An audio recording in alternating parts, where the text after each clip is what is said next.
Hey YouTube, how's it going? Isn't it Torka here, back for another reaction video. This time we have Fire Emblem Heroes Mythic Hero Hraesvelgr Quieting Blade. I wasn't expecting a Mythic Hero this month, I was expecting Legendary, but I guess next month maybe we'll get a Legendary and Mythic. We'll just have to see. So let's go ahead and take a look at what we've got. Hopefully, the only time I ever want to pull on Mythic Heroes is like when it's a hero I want to use. And I'm desperate for a light hero, but I don't know if that's what we're going to get here. So let's take a look.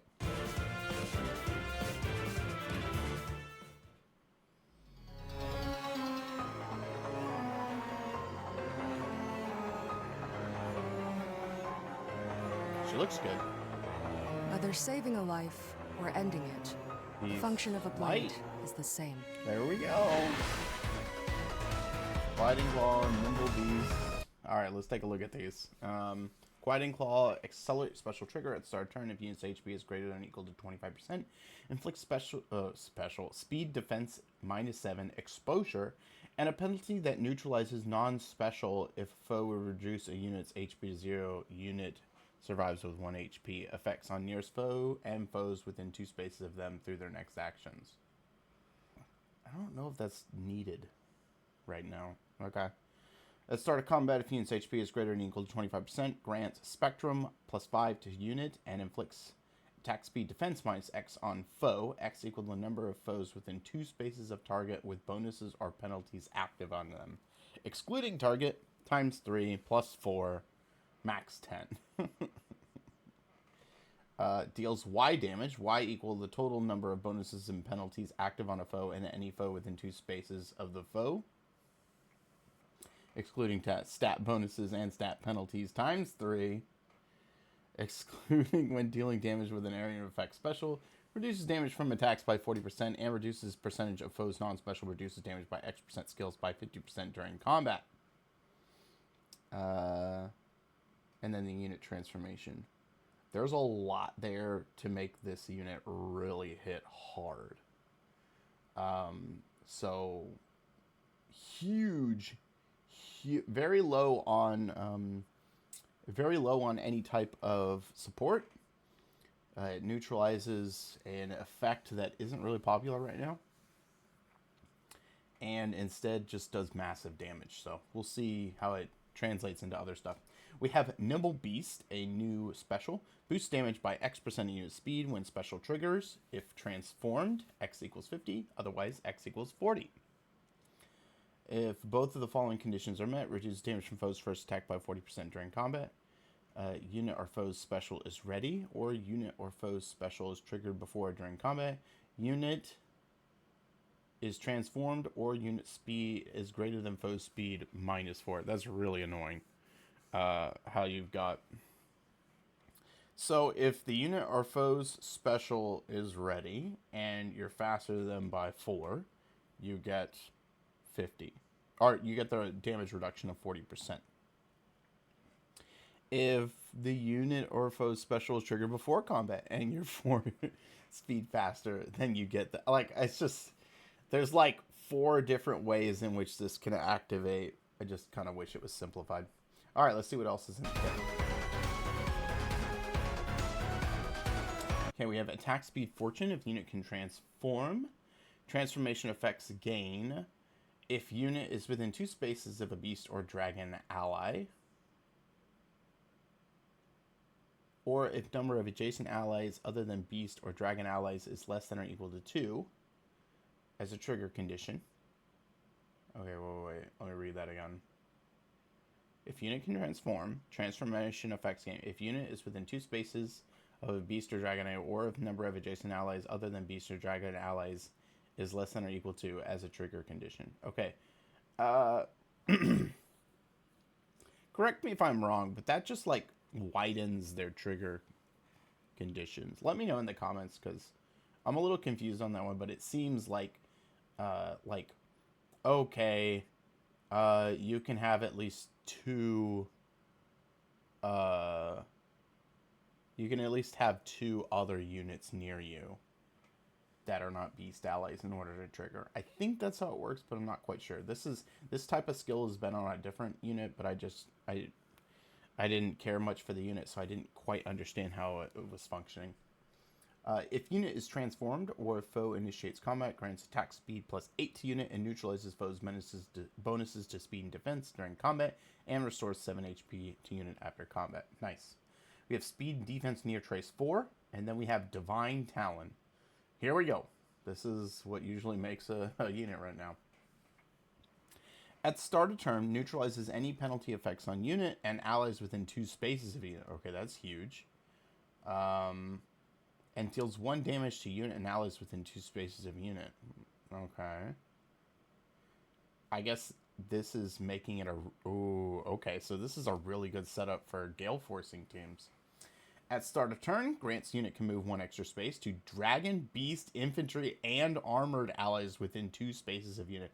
That's awesome. Dragon, Beast, Infantry, and Armored allies. That's pretty sick. If unit transformed or if foe's HP is greater than or equal to 75% at the start of combat, grants Spectrum 5 to unit, neutralizes effects that guarantee foe's follow-up attacks, and effects that prevent units' follow-up attacks, neutralizes effects that inflict special cooldown charge -X on unit, and reduces damage from foe's attacks by X during combat.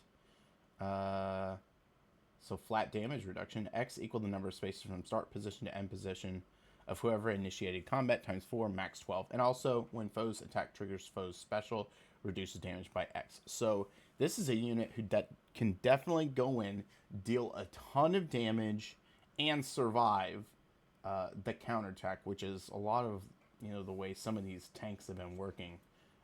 Like they're just able to do an insane counterattack and it really hurts. That's no longer going to be the case with this unit.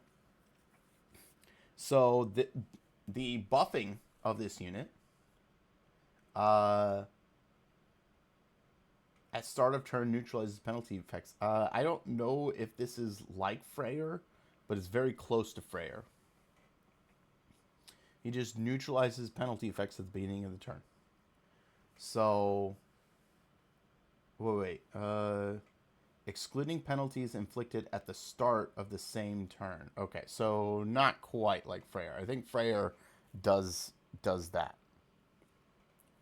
So, but otherwise, you do have a lot of stuff that we can neutralize here with this. So the support of the unit of Hraesvelgr is definitely in her C skill, but it also has some more selfish stuff in it down at the bottom, in addition to how strong her main attack is, her weapon is. So overall, honestly, like, this isn't exactly what I wanted for a new light unit, but it's pretty close. I mean, it's not close.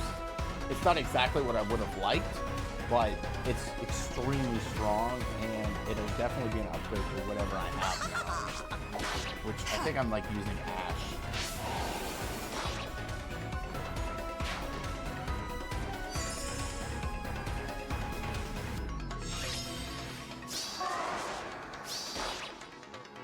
Yeah, and she's transformed there. This has to be done. The day of devotion. Yeah, surviving A armored blade must cut. That's pretty good.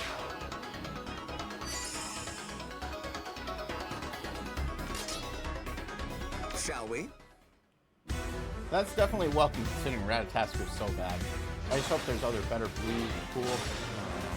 We're off to a bad start. Oh.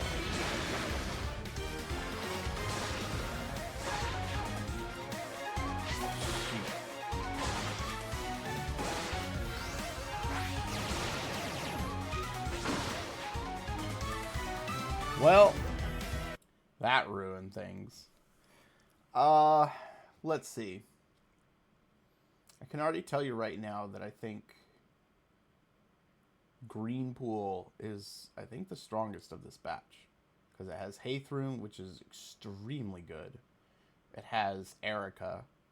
And it has Male Corrin, who is probably the weakest of the bunch. Mostly because he's a legendary hero. But that trio is definitely the best, I would say, out of this. Red is the worst. I don't think there's any doubting that. Red is definitely the worst of the pool. Avoid red at all costs. I didn't even see who the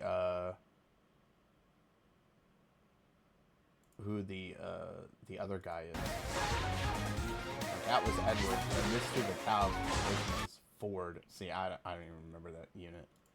So, man, that sucks. And then I'd say second best might be colorless. Has the dragon legendary Allure, but then it also has the new King Nidavellir. I can't remember his name. I'm sure they say it in here, and I just wasn't paying attention. And Ekipnir, who is a really good unit. It's hard to recommend blue because Veil, a legendary unit, it's not really that... Or, no, Veil is a mythic unit. Sorry. Excuse me. The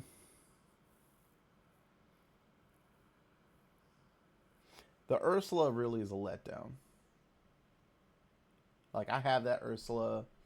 She's nice, but it's not that great. And Veil, they're better Astro Mythic heroes, in my opinion. So, I think green is the best pool of this. And then second best, I think, maybe is a tie between colorless and blue. But that's kind of a disappointment. I probably will throw some pulls at blue. Because if I could get lucky and get her, that'd be fantastic. Because, like, I just hate when your mythic units seem like a dud. Like, it's just sitting there wasting space. And right now, like, I always have Peony as one, which is fine. But, like, I have to have one of the stupid new age ones. I wish they would just make it so that everyone can have the extra slot by now. I think we're past that stage. And... like, the one I always end up choosing is Ash, just because of the teleportation. But, like, she can't do anything. She's useless. So, I don't know. Maybe I need to relook at my mythics and see if I can find something better. But I'm in trouble with light right now. I'm okay I'm okay right now with my Astra season, but light is not necessarily doing so well. So, hopefully I can sneak a pull, you know. I'll probably go green as second. However, do take note that I think if we have ninjas again this year, they're going to be really, really potent to deal with all of the defensive threats that we've gotten in the past, like, month and a half, 2 months. So I have a feeling that those units on that banner are going to be extremely useful for a lot of people. So take a look out, be cautious of that, but otherwise I think this unit is one of the better light mythics out there. But that's not saying much because there aren't that many great light mythics out there. So I hope you guys have a great rest of your day, and I will catch you guys tomorrow. Yep, Torka out. See you guys.